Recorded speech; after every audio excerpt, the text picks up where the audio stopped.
Bismillah.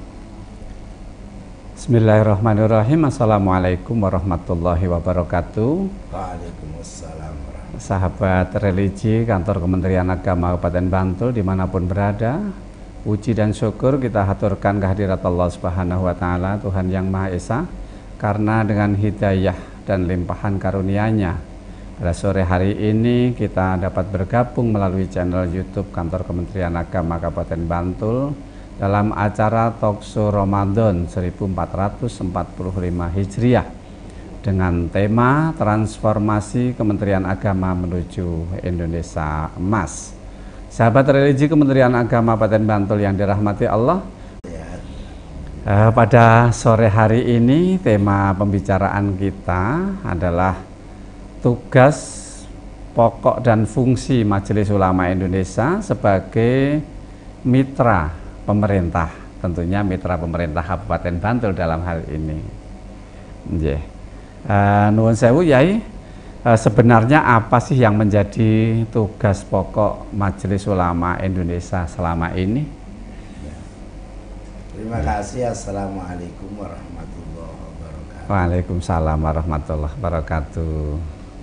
Bapak, para pemirsa yang saya hormati, alhamdulillah pada kesempatan kali ini saya bisa bertemu dengan para pemirsa semuanya dalam program yang dilaksanakan oleh Kantor Kementerian Agama Kabupaten Bantul. Iya. Baik, pertanyaan pada MUI di mana apa fungsi, tugas, fungsi pokok, tupoksi, tugas pokok dan fungsi MUI itu pada dasarnya satu, menjadi mitra pemerintah dalam membangun masyarakat khususnya yang berhubungan dengan agama Islam. Jadi ini memang hubungannya kemitraan antara pemerintah dengan MUI, sehingga apapun yang menjadi program pemerintah yang hubungannya dengan umat Islam, MUI akan membackup dalam artian ini program-program demi kepentingan umat Islam. Oleh karena itu MUI ya jelas kemitraan berarti kerjasamanya dengan pemerintah secara umum dan terkhusus adalah dengan Kementerian Agama. Tapi tidak hanya sekedar dengan Kementerian Agama, tetap dengan semua pihak seperti kepolisian, juga TNI, juga Bupati, dan juga yang lainnya yang ada hubungan langsung dengan program-program masyarakat. Ya, berarti kalau seperti itu di MUI itu sendiri itu ada beberapa komisi atau bidang-bidang, sehingga apa yang menjadi tugas yang kayaknya agak kompleks sekali ini, luar biasa. Apa kira-kira ada bidang-bidang atau komisi-komisi yang ada di Majelis Ulama Indonesia ini? Baik, terima kasih. Kalau di Bantul itu ada 6 komisi yang ada MDMI, dan itu sekali lagi yang ada hubungannya dengan bagaimana MUI menjadi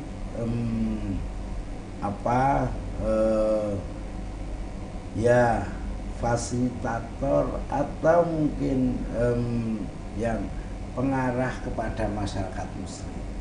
Yang pertama ada komisi fatwa, yang kedua ada komisi ukhuwah Islamiyah dan kerukunan umat beragama. Ya. Kemudian yang ketiga ada komisi dakwah dan pengembangan masyarakat Islam. Kemudian yang keempat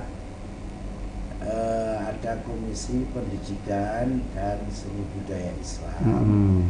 Kemudian yang kelima ada komisi pengembangan kajian dan penelitian. Dan yang keenam ada komisi pemberdayaan perempuan, remaja dan keluarga. Jadi itu yang kemudian nanti dari komisi-komisi inilah yang mengembangkan dalam rangka pendampingan kepada umat muslim di Kabupaten Bantul. Artinya ketika komisi ini sebetulnya sudah mencakup seluruh kebutuhan ya sebetulnya ya. Ya luar biasa sekali. Sahabat religi yang dirahmati Allah, jangan kemana-mana. Ada yang mau lewat ini, nanti setelah yang satu ini kita akan kembali lagi dengan siaran kita pada kesempatan sore hari tentang transformasi Kementerian Agama menuju Indonesia Emas.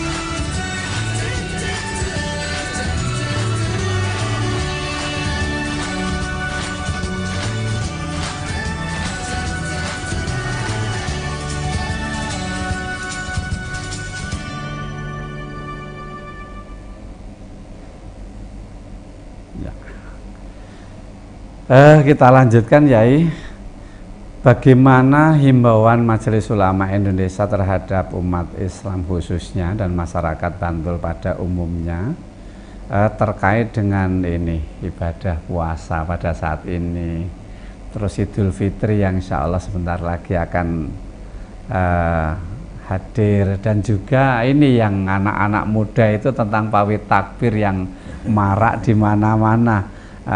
Monggo ya, mungkin ada himbauan-himbauan terkait dengan hal tersebut. Baik, terima kasih. Pada bulan suci Ramadan ini, bulan suci yang sangat mulia pada umat muslim, umat Islam di seluruh Kabupaten Bantul terutama, dan para pemirsa semuanya, ini kita berharap agar umat muslim memang betul-betul memanfaatkan bulan yang mulia ini untuk hal-hal yang positif, hal-hal yang baik, hal-hal yang memang akan mendapatkan pahala yang banyak dari Allah Subhanahu wa Ta'ala. Sangat ya iman-iman lah ya, iman-iman, apa itu bahasa Indonesianya, iman-iman. Iman-iman sangat disayangkan sangat disayangkan kalau kita tidak bisa memanfaatkan sebaik-baiknya. Yang kedua, bagi umat muslim yang melaksanakan ibadah puasa Ramadan, ya laksanakan dengan baik. Kemudian kalaupun ada umpamanya 1-2 yang tidak melaksanakan dan gimana mereka mungkin terlihat, ya tidak perlu emosi. Dalam artian tidak perlu merasa waduh saya diganggu saya sama mereka. Ya diambil hikmahnya aja, dengan begitu nanti pahalanya lebih tinggi. Insyaallah. Tapi bagi masyarakat yang tidak berpuasa, terutama umpamanya para pedagang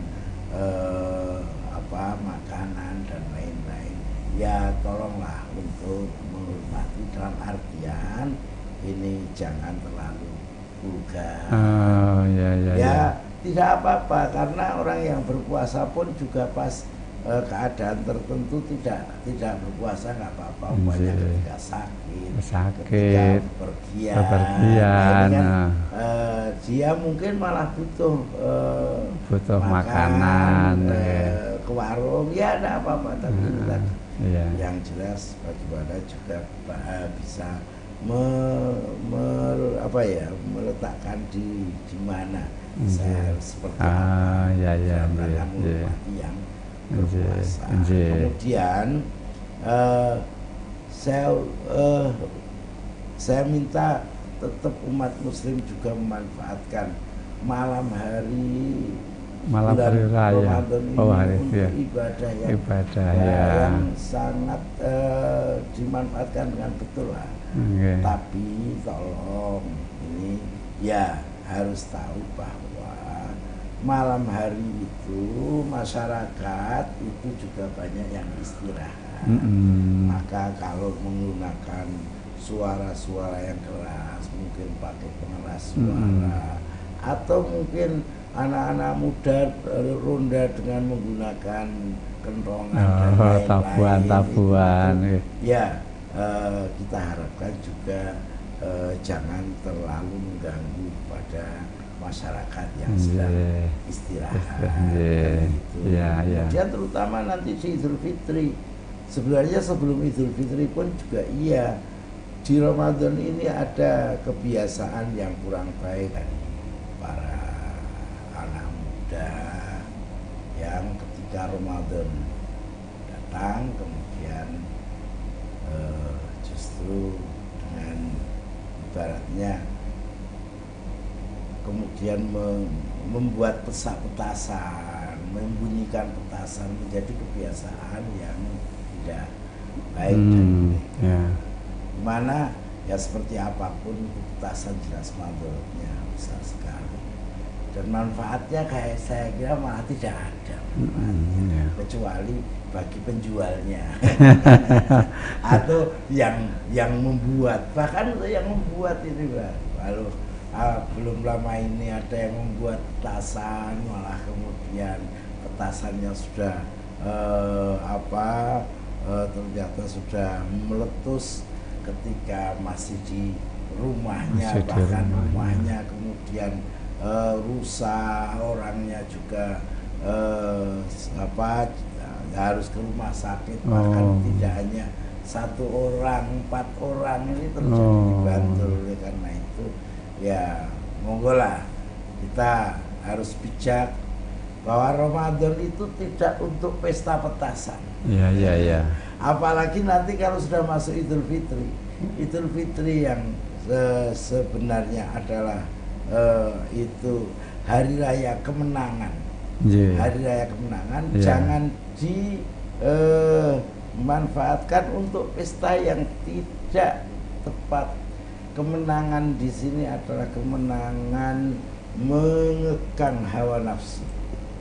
Kalau kita buat atau kita jadikan Idul Fitri sebagai mengumbar hawa nafsu, jadinya malah jadi kalah lagi. Jadi Idul Fitri itu manfaatkan untuk takbir, tahlil, tahmid kepada Allah, ibadah pada Allah Subhanahu wa taala dan lain-lain. Lah ini kemudian ada mungkin ya akan bagus dengan takbir keliling bagus, tapi manfaatkan takbir keliling itu untuk memang niatan yang baik, tidak dipakai untuk hal yang negatif. Ya malah memberikan petasan, mengganggu masyarakat dan lain-lain, masa ya mohon maaf kemudian takbir keliling memakai sound yang besar sehingga masyarakat yang ada di pinggir jalan atau yang dilewati itu merasa terganggu. Ini malah bukan pesta kemenangan dalam arti kemenangan mengekang hawa nafsu selama satu bulan. Itu justru malah kemudian ibaratnya kemarin kudanya itu diikat sekarang kemudian dilepas lagi saja. Ini jadi malah nggak baik itu. Ini namanya seharusnya itu setelah Ramadan menjadi lebih baik, setelah ada belajar selama bulan Ramadan itu belajar untuk mengekang hawa nafsu, setelah Ramadan mestinya akan lebih baik. Itu yang namanya Ramadan akan baik. Idul Fitri itu kembali kepada fitrah, artinya kita dosa-dosa kita awal bisa terampuni, kita membiasakan hal yang baik, maka kemudian setelah Ramadan akan menjadi lebih baik daripada sebelum Ramadan. Maka saya menghimbau dan mengharapkan kepada umat muslim yang takbir keliling ini, yaitu tadilah ya harus tahu bagaimana takbir keliling itu sebenarnya dalam rangka mengingat Allah, dalam rangka kita mensyiarkan agama Allah. Jangan digunakan untuk hal-hal yang justru untuk mengumbar hawa nafsu, hal-hal yang tidak baik seperti membunyikan petasan, malah terjadi tawuran, atau mungkin mabuk-mabukan, atau mungkin ya mohon maaf tidak tahlil tahmid, tidak takbir, tapi malah mengadakan konser di jalan dan lain-lain. Itu monggo sebenarnya itu ya nggak apa-apa, tapi itu tidak baik lah. Baik, karena kita sudah mengekang hawa nafsu kok terus tiba-tiba diakhiri dengan yang seperti itu. Menarik sekali Kiai sebetulnya nanti untuk yang seperti itu untuk mengikuti anjuran Kiai, sehingga nanti kita akan betul-betul akan mendapatkan kemenangan. Kita kembali ke Majelis Ulama Indonesia. Terus program prioritas apa Kiai kira-kira yang ada di Majelis Ulama Indonesia di Kabupaten Bantul ini? Baik, program prioritas itu ada program yang temporer, dalam artian ketika dibutuhkan, ketika ada kebutuhan kita siap. Dalam arti apapun, pemerintah membawanya pada dalam hal tertentu butuh fatwa, kita siap. Melakukan pembinaan, kita siap melakukan pembinaan pada masyarakat. Tapi juga ada program-program yang sudah diprogramkan seperti Komisi Ukhuwah. Terus terang kita di MUI itu ya mohon maaf banyak sekali pengurus MUI yang kita masukkan di FKUB. Dan alhamdulillah juga FKUB melakukan komunikasi dengan MUI, sehingga kalau terjadi gesekan-gesekan antar umat beragama, yang kita juga memiliki Komisi Ukhuwah Islamiyah dan Kerukunan Umat Beragama, nanti itu juga bagian dari program. Tapi tentu saja juga bagaimana kita bisa menggerakkan MUI di tingkat kecamatan. Ini yang saya kira jadi program andalan kita untuk saat ini. Karena apa? Karena organisasi kalau tidak bergerak di bawahnya ya nanti nggak bisa dikatakan sebagai organisasi yang hidup kan begitu. Maka kita mau menunjukkan organisasi MUI sampai ke tingkat paling tidak sampai ke tingkat kecamatan. Jadi MUI di tingkat kecamatan atau Kapanewon itu sudah terbentuk ya? Sudah. Atau desa mungkin sudah terbentuk ya? Ya, kalau desa belum. Belum ya. Jadi Kapanewon sudah semua ya. Kapanewon sudah. Dan nanti bagaimana menggerakkan di tingkat Kapanewon ini untuk bisa ya MUI tingkat Kapanewon menjadi mitra pemerintah Kapanewon dan juga bisa menjadi mendampingi masyarakat. Iya. Pernah Kiai punya gagasan yang bagus terkait dengan mitigasi bencana sosial. Mungkin bisa disinggung sedikit tentang mitigasi bencana sosial, Yai. Ya, baik. Ya, ada program dari MUI Bantul, ada ya istilahnya mitigasi bencana sosial, di mana potensi terjadinya konflik sosial di Kabupaten Bantul itu sebenarnya besar. Maka sebelum terjadi konflik itu, bagaimana kita mencoba untuk mencari upaya, mengusahakan agar potensi konflik ini tidak terjadi, atau kalaupun umpamanya terjadi, jadi minimal sekali, minimal sekali. Tapi harapan kita tidak terjadi. Harapan kita tidak terjadi. Maka harapan kita ini potensi-potensi konflik itu kemudian bagaimana istilahnya banyak dicatat, diteliti dulu, kemudian apa yang harus kita lakukan untuk bukan berarti tidak boleh berbeda, tapi ini bagaimana sama-sama menerima perbedaan di antara masyarakat sehingga tidak terjadi konflik. Kemudian juga biasanya umpamanya ada kadang-kadang itu ada radikalisme. Dan bibit-bibit radikal itu sering munculnya di tingkat sekolah menengah atas. Biasanya seperti itu. Maka sebenarnya kita juga ingin nanti kerjasama dengan siapa saja, terutama dengan pemerintah. Bagaimana kalau kita bisa membuat semacam ada pendidikan dai sebaya. Karena anak-anak SMA itu kalau didakwai oleh orang tua kadang malah tidak masuk. Sebaya insya Allah masuk. Nah tadi untuk bencana sosial terjadi perbedaan ini bagaimana gapnya tidak terlalu tinggi, mungkin juga nanti dai-dai moderat atau yang teridentifikasi di situ akan terjadi bencana sosial ini, kita datangkan dai-dai yang moderat. Pemerintah bertanggung jawab, Kemenak bertanggung jawab, kemudian bupati juga bertanggung jawab bareng-bareng.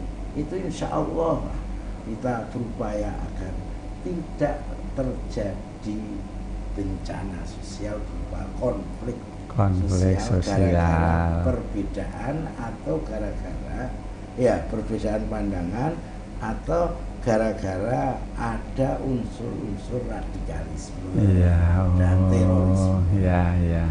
Saya kira begitu. Oke, terima kasih sekali Kiai Habib yang telah berkenan hadir pada kesempatan sore hari ini dan semoga bermanfaat.